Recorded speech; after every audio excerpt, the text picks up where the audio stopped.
আবু বকর সিদ্দিক রাদিয়াল্লাহু তাআলার একটা মর্যাদার হাদিস রয়েছে, সেটা হচ্ছে সাহাবাদের মর্যাদা। সহিহ মুসলিমে আপনি হাদিসটা পাবেন 6076 নম্বর হাদিস। রাসূল সাল্লাল্লাহু আলাইহি সাল্লাম একদিন বললেন, রাসূলুল্লাহ বললেন, মান আসবাহা মিনকুমুল ইয়াওমা সাইমান, তোমাদের মধ্যে আজকে কে সিয়াম পালন করেছে, কে সিয়াম অবস্থায় সকাল করেছে? তো ক্বালা আবু বকর রাদিয়াল্লাহু বললেন, আনা ইয়া রাসূলুল্লাহ সাল্লাল্লাহু আলাইহি সাল্লাম, আমি আজকে সিয়াম অবস্থায় আমি আজকে সকাল করেছি।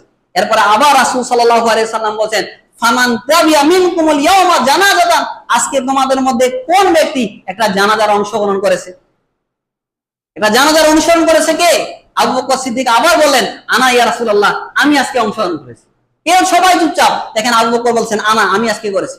আবার রাসূল সাল্লাল্লাহু আলাইহি সাল্লাম বললেন, মান আতামা তুআমা ইয়াওমান মিসকিনান, তোমাদের মধ্যে আজকে কে একজন মিসকিনকে খাদ্য খাওয়াইছে? কে খাওয়াইছে? আবু বকর রাদিয়াল্লাহু বলেন, আনা, আমি খাওয়াইছি।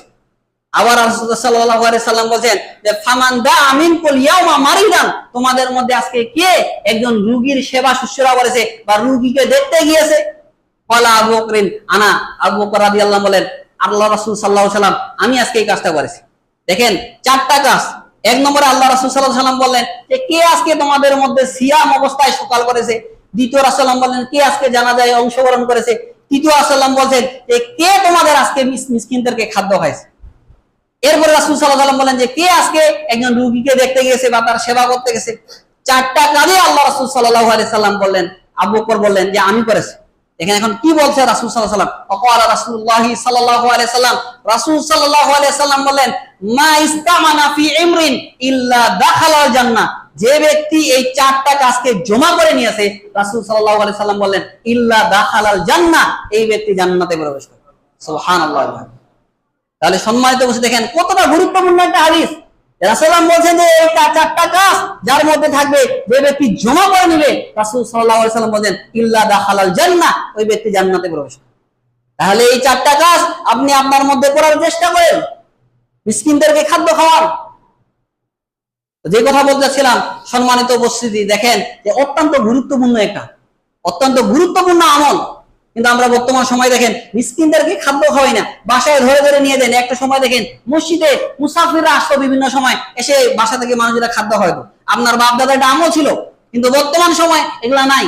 কত মিসকিন আসে, তার খোঁজ খবরটাও মানুষ নেয় না, অনেক খোঁজ খবরও নেয় না যে আপনি কি খেয়েছেন, কোথায় থাকবেন, এগুলা নেই। সে আসছে, আপনি তাকে খাদ্য খাওয়ান, করে দিতে হবে। সে এমনিতেই আপনার জন্য দোয়া করবে,